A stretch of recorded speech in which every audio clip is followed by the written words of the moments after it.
Hi hello నమస్తే welcome to my YouTube channel drama of life. ఈరోజు నా కొడుకు రెండో వివాహం చేస్తున్నాను. అతని మొదటి వివాహం ఏమైంది? ఇది చాలా విచిత్రమైన సంఘటన కాబట్టి నేను దానిని మర్చిపోదలుచుకోలేదు. నా రెండో కోడలు కొడుకుని బాగా చూసుకుంటుందని నమ్మకం నాకుంది. నా కొడుకు బాగా సంపాదిస్తున్నాడు మరియు చాలా అందంగా ఉంటాడు. అతను కుటుంబానికి ఏకైక వారసుడు. అందరూ అతన్ని ప్రేమించేవాళ్ళు. తన రెండో పెళ్లి ఇంత త్వరగా జరుగుతుందని నేను ఊహించలేదు. రాత్రి దగ్గర పడటంతో నా గుండె వేగంగా కొట్టుకుంటుంది మరియు నేను ఆందోళన చెందాను. నా కూతురికి కూడా ఈ విషయం తెలుసు. అందుకే నాలాగే ఆమె కూడా కంగారు పడి, ఈరోజు కూడా అదే జరిగితే ఇక ఏమవుతుంది? నీ నోటి నుంచి ఏమైనా మంచి మాటలు మాట్లాడు. నేను ఇప్పటికే ఆందోళన చెందుతూనే ఉన్నాను. అతిథులందరూ వచ్చారు.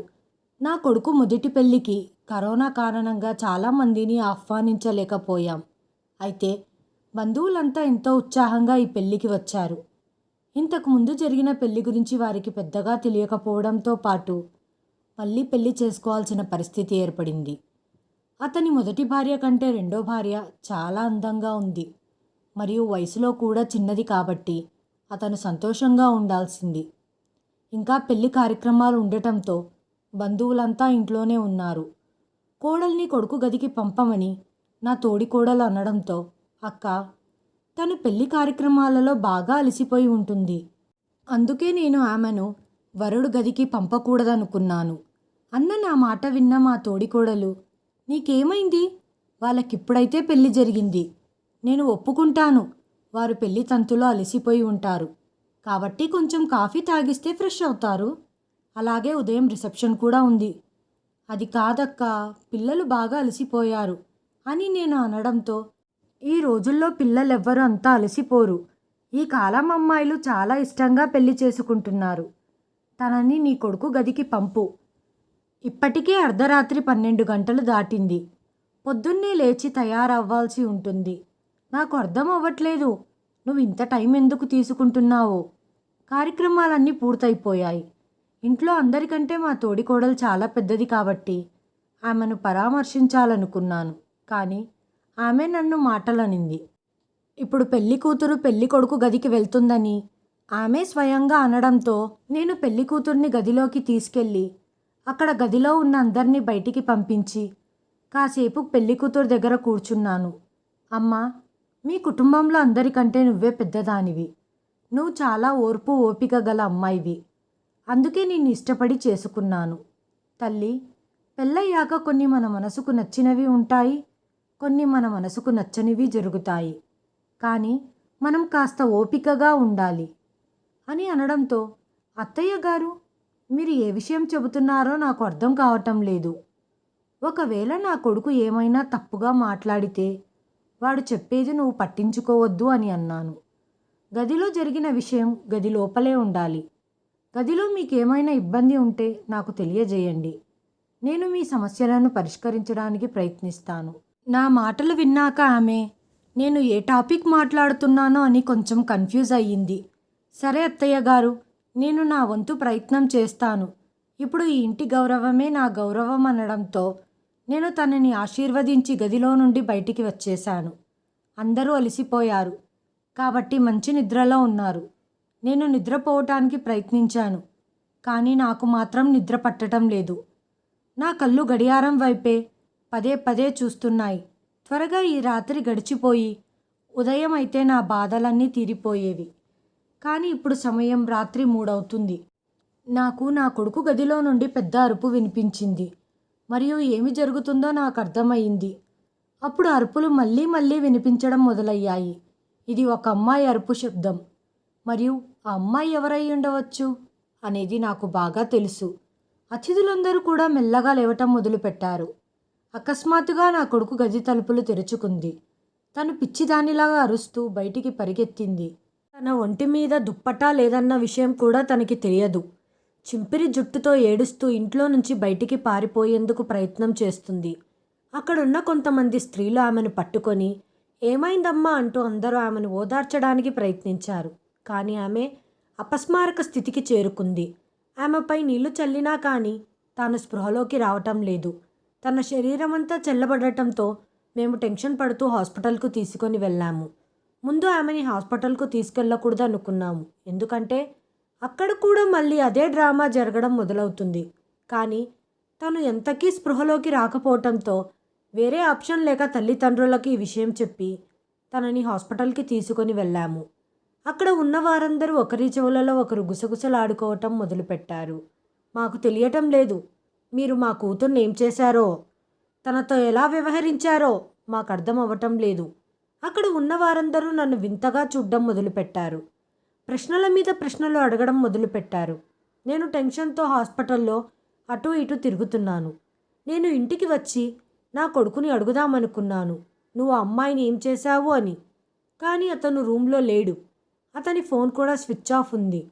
నా కొడుకు రూమ్లో పరిస్థితి నార్మల్గానే ఉంది. ఏదైనా విరిగిపోయినట్లు కానీ లేదా అతని భార్యపై చేయి చేసుకున్నట్లు కానీ అక్కడ ఎటువంటి ఆధారాలు కనిపించలేదు. బహుశా నా కొడుకు చరణ్ అందరూ అడిగే ప్రశ్నలు తప్పించుకోవటానికి ఎక్కడికైనా వెళ్ళి ఉంటాడనుకున్నాను. ప్రస్తుతానికి నేను నా కోడలు గురించి ఆందోళన చెందుతున్నాను. కాబట్టి నేను మళ్ళీ 2-3 గంటలలోపే ఆసుపత్రికి తిరిగి వచ్చాను. అప్పటికే నా కోడలు హాస్పిటల్ నుంచి డిశ్చార్జ్ అయి ఇంటికి వెళ్ళింది. మా ఇంటికి రావడం నా కోడలికి ఇష్టం లేదని తెలిసి నేను చాలా కంగారు పడ్డాను. కానీ వాళ్ళ అమ్మ వాళ్ళు సర్ది చెప్పి తనని అత్తగారింటికి పంపిస్తారని అనుకున్నాను.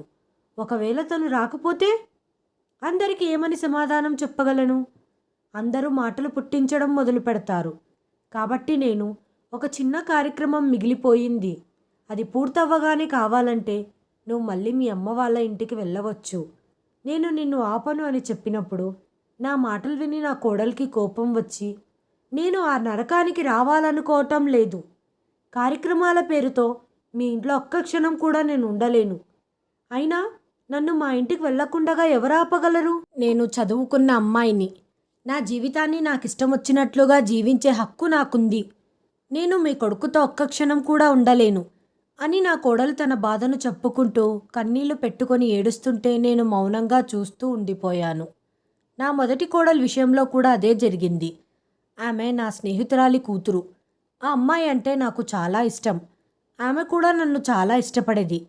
నేను చాలా సంతోషంతో తనని ఇంటికి తీసుకొని వచ్చాను కోడలుగా. వీళ్ళు ప్రతి విషయంలోనూ మాకు మద్దతుగా ఉండేవారు. ఆమె తండ్రి ఒక పెద్ద బిజినెస్ మ్యాన్.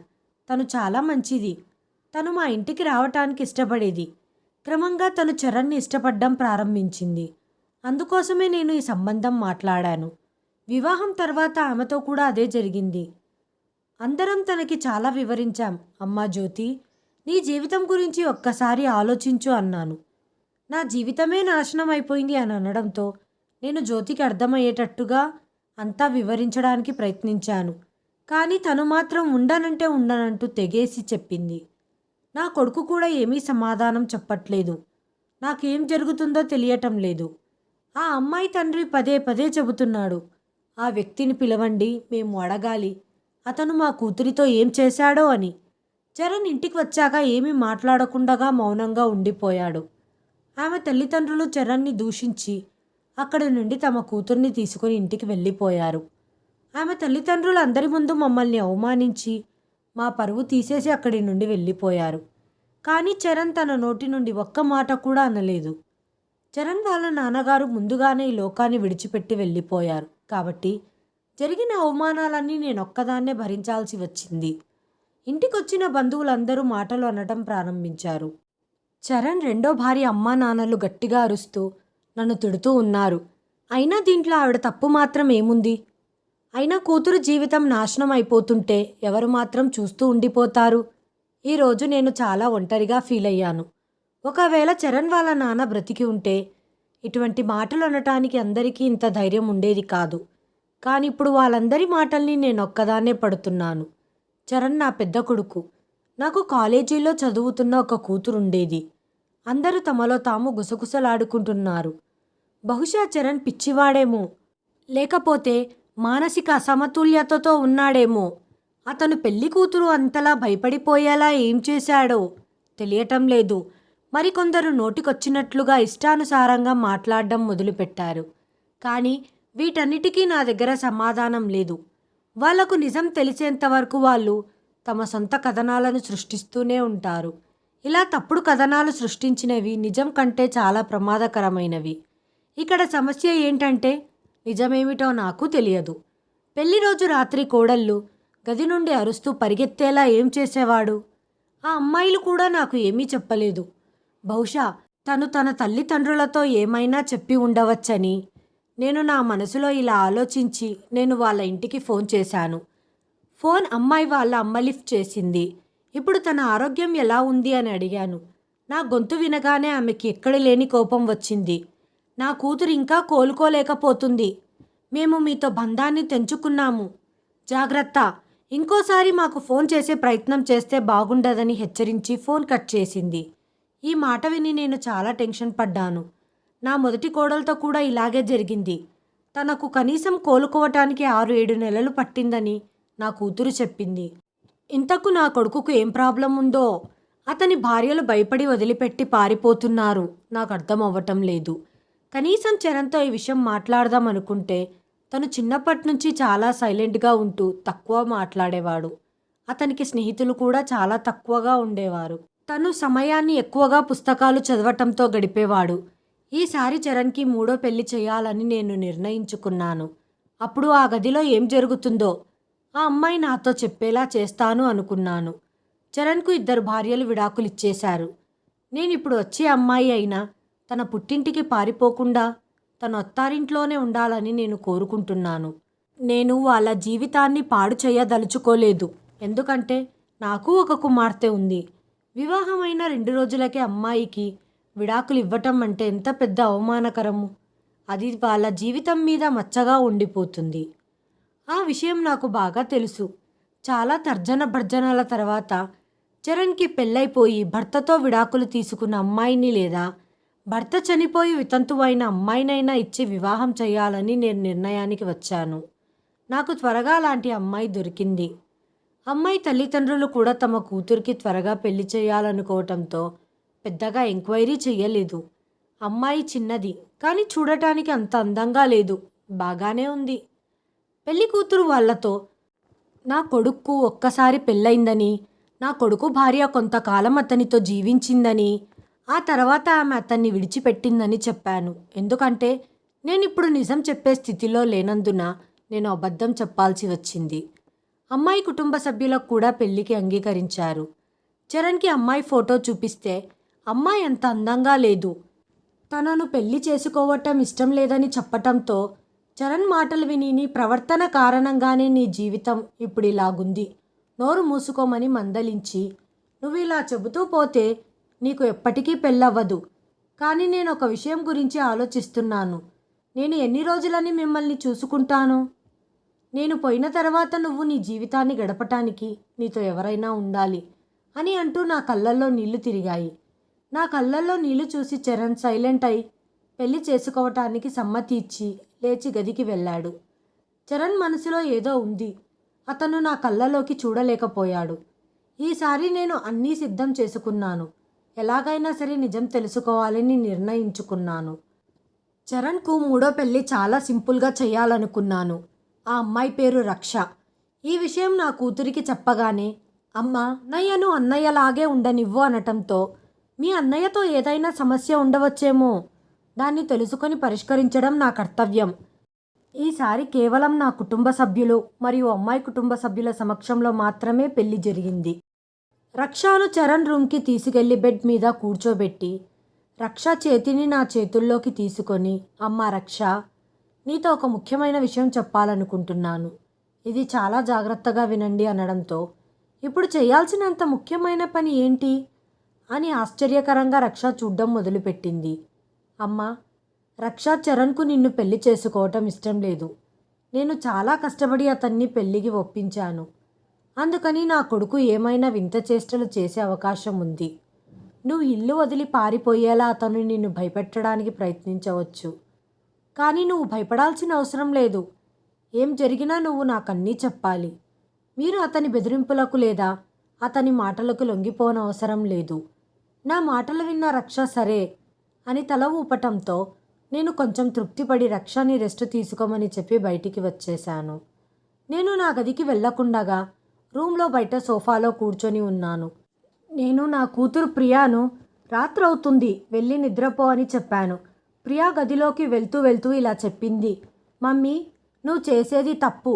నువ్వు ప్రతి సమస్యకు పెళ్లిని పరిష్కారంగా భావించి ఇలా మరొకరి కూతురు జీవితాన్ని నాశనం చెయ్యకూడదు అని చెప్పి ప్రియా గదిలోకి వెళ్ళిపోయింది. నేను సోఫాలోనే పడుకొని దేవుణ్ణి మనసులో స్మరించుకున్నాను. ఎలాగైనా ఈ రాత్రి బాగా గడిచిపోవాలని. తుఫాన్ ముందు నిశ్శబ్దంలాగా అనిపించింది.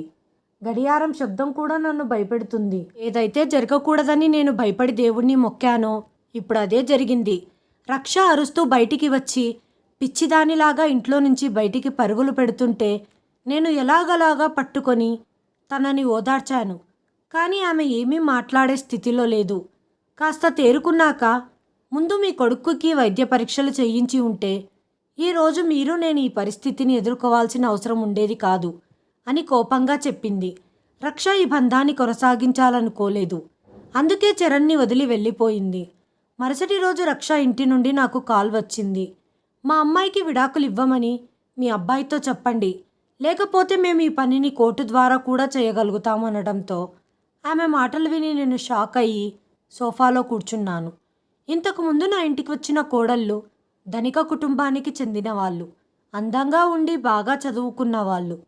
కానీ రక్ష పేద కుటుంబానికి చెందిన వితంతువు, అంత అందంగా కూడా లేదు.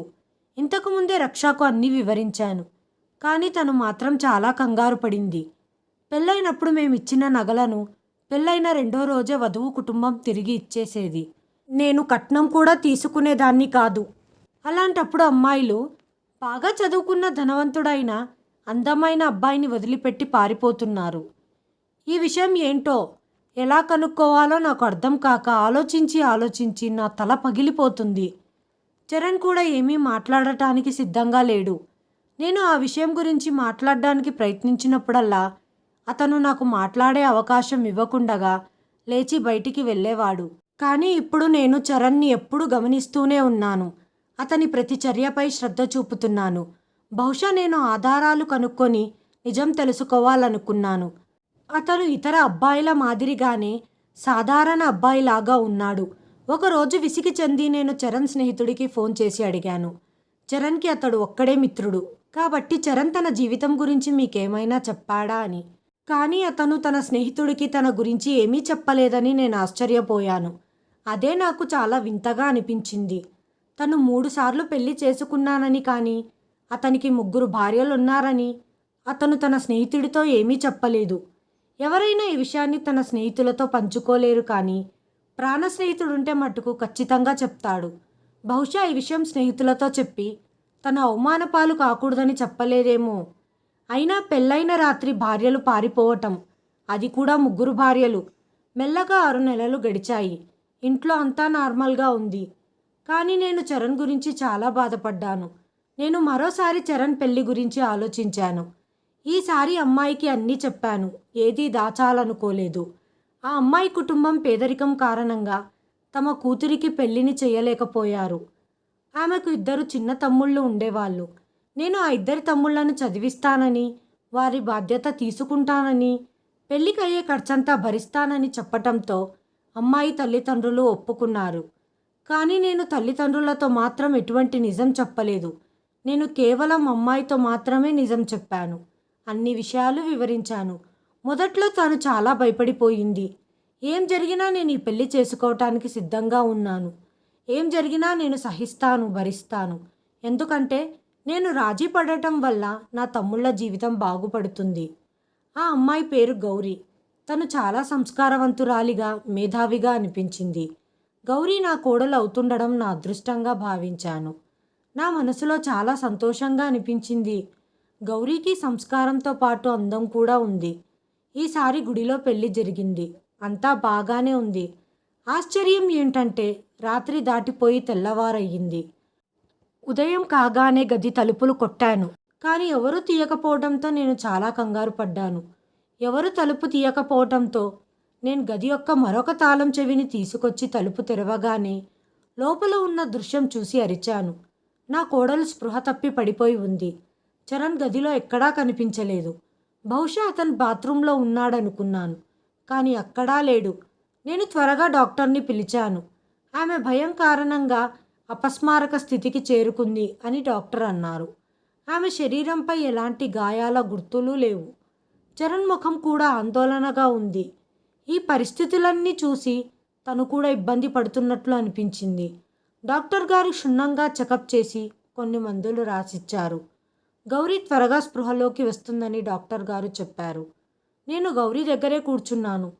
కొంతసేపు తర్వాత ఆమె కళ్ళు తెరిచి స్పృహలోకి రాగానే ఇక్కడ ఉండటం నాకు ఇష్టం లేదని, తల్లిదండ్రుల ఇంటికి వెళ్ళిపోతానని చెప్పి బయటికి పరుగు తీసింది. నేను గౌరీ చేయి పట్టుకున్నాను. గౌరీ, నువ్వు ఇలా చెయ్యకూడదు. నేను మీకు మొత్తం నిజం ముందే చెప్పాను. మీరు కూడా అర్థం చేసుకున్నారు. ఇప్పుడు మీరెందుకు ఇలా చేస్తున్నారు? కానీ గౌరీ మాత్రం వినటానికి సిద్ధంగా లేదు. ఆమె ఏడుస్తూ చెప్పింది, ఆంటీ, దయచేసి నన్ను క్షమించండి. నేను నిస్సహాయంగా ఉన్నాను. నేను ఇక్కడ ఉండలేను. చింతించకండి. నేను మా తల్లిదండ్రులకు ఏమీ చెప్పలేను. నేను అన్ని విషయాలు హ్యాండిల్ చేస్తాను. కానీ నన్ను ఇంట్లో ఉండమని అడగవద్దు అనడంతో, గౌరీ, అసలు ఏం జరుగుతుందో చెప్పు. నువ్వు నాకు చరణ్ గురించి నిజం చెబుతానని ప్రామిస్ చేశావు. ఆంటీ గారు, నేను చరణ్ గురించి నేనేం చెప్పలేను. నేను చరణ్ గురించి ఏమైనా చెబితే తను నన్ను ప్రాణాలతో వదలడు. ప్లీజ్ నన్ను వెళ్ళనివ్వండి అని అంతలా ప్రాధేయపడుతుంటే నేను తనని ఆపలేకపోయాను. కాసేపట్లో గౌరీ పేరెంట్స్ నుండి కాల్ వస్తుందని ఎదురు చూస్తున్నాను. కానీ అలాంటిదేమీ జరగలేదు. అంటే బహుశా గౌరీ తన తల్లిదండ్రులకు ఏమీ చెప్పలేదు. చరణ్ యొక్క 3 భార్యలు మరుసటి రోజే విడాకులు కావాలని డిమాండ్ చేశారు. కానీ తను ఇంకా అలా చెయ్యలేదు. అంటే గౌరీ ఇంకా నా కొడుకు భార్య అని అర్థం. చరణ్కి ఎలాగైనా చెక్ పెడదామనుకున్నాను. చరణ్ స్పృహలో ఉంటే నన్ను ఇలా చేయటానికి ఎప్పుడూ అనుమతించడు. అందుకే ఒకరోజు నేను చరణ్ ఆహారంలో నిద్ర మాత్రలు కలిపాను. చరణ్ గాఢ నిద్రలోకి జారుకున్నాడు. నేను వెంటనే డాక్టర్కి ఫోన్ చేసి చరణ్ శాంపుల్ తీసుకోవటానికి రమ్మని చెప్పాను. రిపోర్ట్స్ రాగానే మీకు తెలియజేస్తానని చెప్పి డాక్టర్ వెళ్ళిపోయారు. ఇప్పుడు నేను చరణ్ రిపోర్ట్స్ కోసం ఆతృతగా ఎదురు చూడటం మొదలుపెట్టాను. మరుసటి రోజు డాక్టర్ ఫోన్ చేసి చరణ్ పూర్తిగా నార్మల్గా ఉన్నాడని, ఇది విన్న తర్వాత ఆశ్చర్యానికి అవధుల్లేవు. చరణ్ మామూలుగా ఉంటే పెళ్ళైన తొలి రాత్రి తన భార్యలు ఎందుకు పారిపోతారు అని నా మనసులో అలజడి మొదలయ్యింది. ఆలోచించి నా తల పగిలిపోతుంది. నేను ఒక విషయం గురించి ఆలోచించి గౌరీ వాళ్ళ ఇంటికి వెళ్ళాను. తన పేరెంట్స్ నన్ను చాలా గౌరవించారు. బహుశా వాళ్లకు నిజం తెలియదేమో. నేను వాళ్ళ కూతుర్ని ఇంటికి తీసుకువెళ్ళటానికి వచ్చాను అని అనుకున్నారు. గౌరీ నన్ను చూడగానే భయపడిపోయి నాతో ఎక్కువసేపు కూర్చోకుండా తన గదిలోకి వెళ్ళిపోయింది. నేను ఆమె వెనుక ఫాలో అవుతూ గదిలోకి వచ్చాను. నన్ను చూడగానే గౌరీ, ఆంటీ గారు, నేను మీ ఇంట్లో ఉండలేనని ఇంతకుముందు కూడా చెప్పాను. అలాంటప్పుడు నన్ను తీసుకెళ్ళటానికి ఎందుకు వచ్చారు? నేను గౌరీని చాలా ప్రేమగా దగ్గర కూర్చోబెట్టి ఆమె ముందు నా చేతులు జోడించి, గౌరీ, ఇప్పుడు నువ్వే నా చివరి ఆశాకిరణం. నా కొడుకులో ఏమి లోపం ఉందో మీరు మాత్రమే నాకు చెప్పగలరు. ఒక నిస్సహాయ తల్లి చేతులు జోడించి వేడుకుంటుంది. దయచేసి తిరస్కరించవద్దు. నా కళ్ళల్లో నీళ్లు మరియు జోడించిన చేతులను చూసి గౌరీ నా చేతులు పట్టుకొని, ఆంటీ గారు, నేను నిస్సహాయంగా ఉన్నాను. దయచేసి నా ముందు చేతులు జోడించొద్దు. గౌరీ నిజం చెప్పటానికి ఎలాగో ఒప్పుకోకపోవటంతో నేను గౌరీతో, సరే అయితే నీ నోటితో ఏమీ చెప్పకు, నా కళ్ళతో చూస్తాను. కానీ నువ్వు మాత్రమే నాకు సహాయం చేయగలవు. నువ్వు ఈ రాత్రికి మళ్ళీ నా కొడుకు గదిలో ఉండు. నిజమంతా నా కళ్ళతో చూస్తాను అనటంతో మొదట్లో గౌరీ కాస్త భయపడింది. కానీ నేను నీతోనే ఉంటాను, నీకేం అవ్వదని కన్విన్స్ చేసిన తర్వాత తను ఇంటికి రావడానికి ఒప్పుకుంది. నేను గౌరీని ఇంటికి తీసుకొని వచ్చాను మరియు ఆమె తల్లిదండ్రులు తన కుమార్తెను చాలా సంతోషంగా వీడుకోలు పలికారు. ఇంకోసారి గౌరీని పెళ్లి కూతురుగా అలంకరించి నేను చరణ్ గదిలో కూర్చోపెట్టాను. చరణ్కు నేను ముందుగానే ఫోన్ చేసి చెప్పాను, గౌరీ ఇంటికి వచ్చిందని. నువ్వు కూడా ఆఫీస్ నుంచి ఇంటికి త్వరగా రా. నేను ఈరోజు ఇంట్లో ఉండటం లేదు. మీ చిన్నాన్నకు ఒంట్లో బాగోలేదని ఫోన్ వచ్చింది. నేనొక్కదాన్నే వెళ్తున్నాను. రాత్రికి అక్కడే ఉంటాను అన్నాను. నా మాట విన్న చరణ్ సరే అని జవాబిచ్చి ఫోన్ డిస్కనెక్ట్ చేశాడు. ఈరోజు నేను చరణ్ గదిలో దాక్కొని కూర్చున్నాను, అన్నీ నా కళ్ళతో చూడాలని. కాసేపటికి చరణ్ గదిలోకి ప్రవేశించాడు. చక్కగా దుస్తులు ధరించి బెడ్ మీద కూర్చున్న గౌరీని చూసి అతను ఏమీ మాట్లాడకుండగా బాత్రూంలోకి వెళ్ళాడు. గౌరీని చూస్తే ఇప్పుడే లేచి పారిపోతుందేమో అని అనిపించేలా తను లోపల భయపడుతూ కూర్చుంది. నేను కూడా ఊపిరి పీల్చుకొని రాబోయే పరిస్థితికి నన్ను నేను సిద్ధం చేసుకున్నాను. అప్పుడే హఠాత్తుగా బాత్రూంలో నుంచి ఒక మహిళ అరుపు రావటం వినిపించింది. అరుపు వినిపించగానే గౌరీ మంచం మీద నుంచి కిందికి దిగి నిలబడి భయంతో వణుకుతుంది.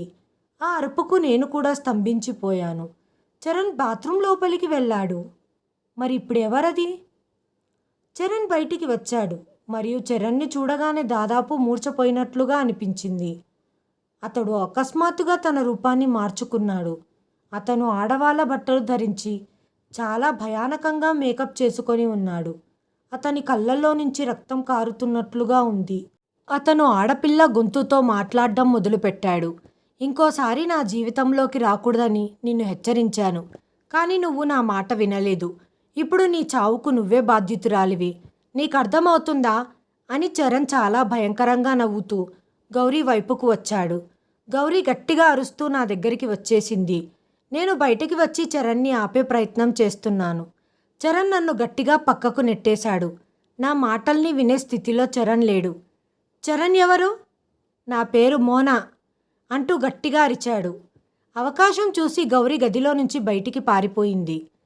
తను పారిపోయేసరికి చరణ్ మళ్ళీ నా దగ్గరికి వస్తుండటంతో నేను గదిలో నుండి బయటికి వచ్చి గది బయట నుంచి తాళం వేసేశాను.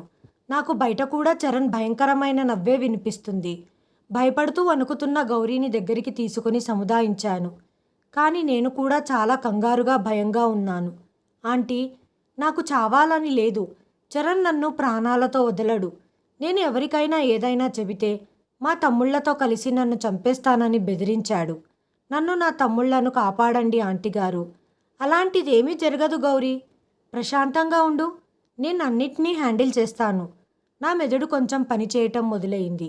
అప్పుడు నా మనసులో మొదటిగా ఒక ఆలోచన వచ్చింది. బహుశా చరణ్కి దయ్యం పట్టిందేమో అని. నేను గౌరీని నా గదిలోనే పడుకోబెట్టుకున్నాను. నేను ఉదయం లేవగానే చేసిన మొదటి పని మా ఫ్యామిలీ డాక్టర్కి ఫోన్ చేసి పిలిచాను. ఉదయం 7 గంటలకు అంతా డాక్టర్ గారు మా ఇంటికి వచ్చారు. నేను పరిస్థితి గురించి మొత్తం అతనికి తెలియజేశాను. డాక్టర్ గారు బహుశా చరణ్కి దయ్యం పట్టిందని నేను భావిస్తున్నాను అని అనడంతో, అతనికి దయ్యం పట్టిందని నేను అనుకోను. అతను మానసిక రోగిలాగా ఉన్నాడు. అతనికి పిచ్చి పట్టినట్టుంది. ఇలాంటి పేషెంట్లు సినిమా లేదా కథలో లీనమైపోయి ఆ క్యారెక్టర్లో వాళ్ళు ప్రవేశిస్తారు. కానీ మీరు టెన్షన్ పడకండి. ఈ వ్యాధికి చికిత్స ఉంది. వారిని ప్రేమతో మరియు కొన్ని మందుల సహాయంతో రోగాన్ని నయం చేయవచ్చు. కొంత సమయం పడుతుంది, కానీ రోగి మాత్రం పూర్తిగా కోలుకుంటాడు. నవవధువును చూసి చరణ్కి పిచ్చి ఎక్కువ అవుతుంది. మరి చరణ్ ఇలాంటి మానసిక రుగ్మతకు ఎందుకు గురయ్యాడు? క్లూ అతని గదిలోనే దొరుకుతుంది.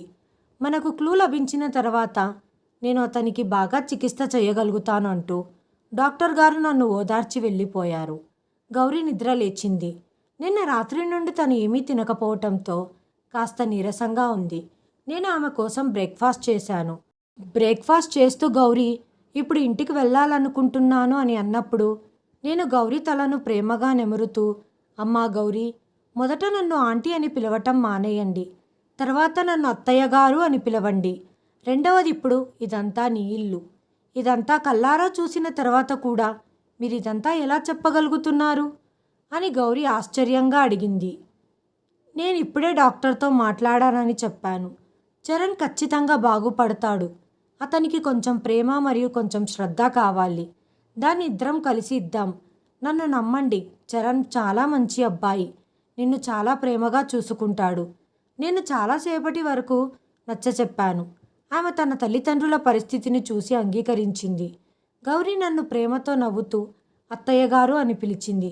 ఇది విని నా గుండె సంతోషంతో బరువెక్కింది. నా కొడుకు బాగవుతాడు అన్న చిన్న ఆశాకిరణం నాలో మొదలయ్యింది. అతని ఇల్లు కూడా స్థిరపడుతుంది. ఉదయం 10 గంటల ప్రాంతంలో చరణ్ తలుపు తట్టిన శబ్దం వచ్చింది. నేను నా చేతులతో తలుపు తెరిచాను. అంతకుముందే గౌరీని నా గదిలోకి పంపాను. చరణ్ ఫ్రెష్ అప్ అయి సిద్ధంగా ఉన్నాడు. నన్ను చూడగానే చరణ్ కోపంగా, నా డోర్ బయట నుంచి లాక్ ఎవరు వేశారు? అమ్మ, నాకు ఆఫీస్కు లేట్ అవుతుంది అంటూ చరణ్ ఒక్కసారిగా చాలా నార్మల్గా మాట్లాడాడు. బయట నుంచి గడియ ఎలా పడిందో నాకు తెలియదురా. వచ్చి బ్రేక్ఫాస్ట్ చెయ్యి. నేను నిన్న జరిగిన ఏ విషయం అతనికి తెలియజేయలేదు. చరణ్ బ్రేక్ఫాస్ట్ చేసిన తర్వాత ఆఫీస్కు బయలుదేరాడు. చరణ్ బయటికి వెళ్ళగానే నేను మొదటగా చరణ్ గదంతా వెతికాను. నేనంతగా కష్టపడాల్సిన అవసరం లేదు, ఎందుకంటే నా ముందు మంచం మీద కొన్ని పుస్తకాలు ఉన్నాయి. అంతలోనే గౌరీ కూడా అక్కడికి వచ్చింది. పుస్తకాలన్నీ ఒకేలా ఉన్నాయి. పుస్తకాలలో ఒకే ఒక నవల ఉంది. అందులో మోనా అనే పేరు గల అమ్మాయి ఉంది.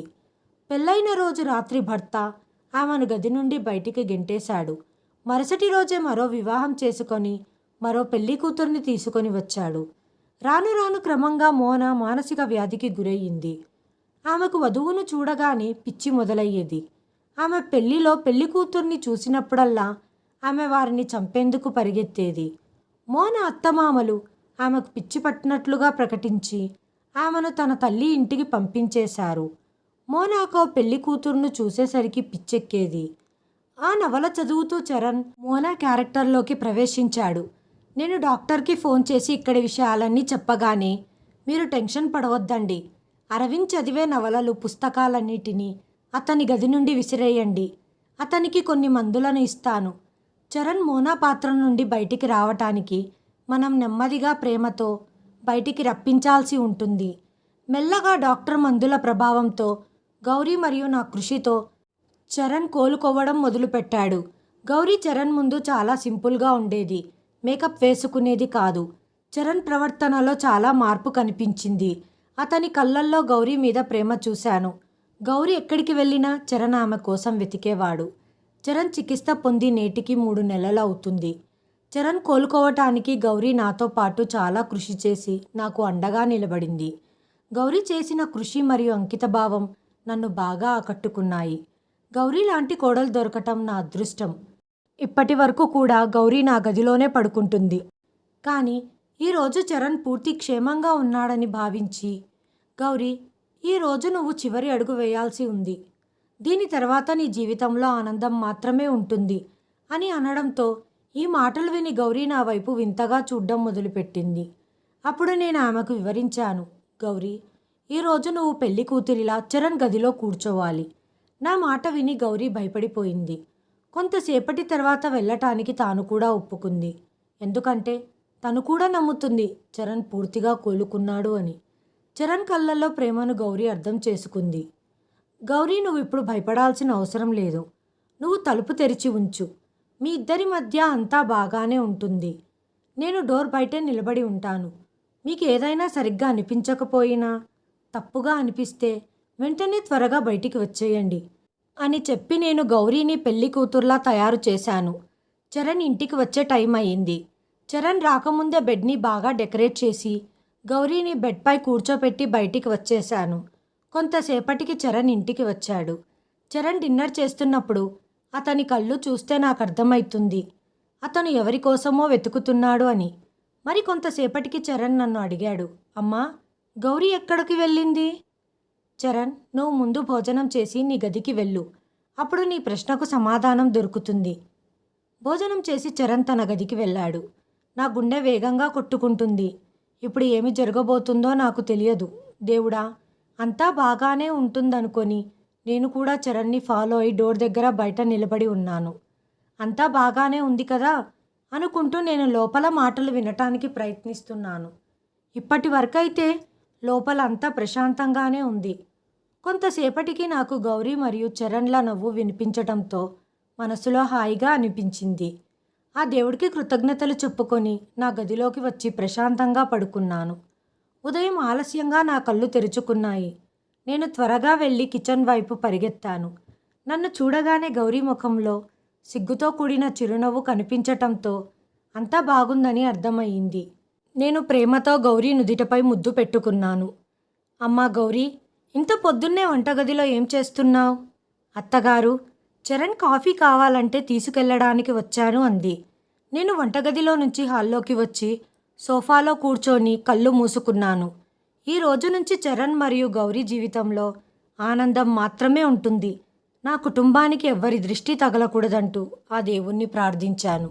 హాయ్ ఫ్రెండ్స్, ఈ వీడియోను చివరి వరకు చూసినందుకు ధన్యవాదాలు. ప్లీజ్ సబ్స్క్రైబ్ చేయండి, లైక్ చేయండి, షేర్ చేయండి, కామెంట్ చేయండి. Thanks for watching.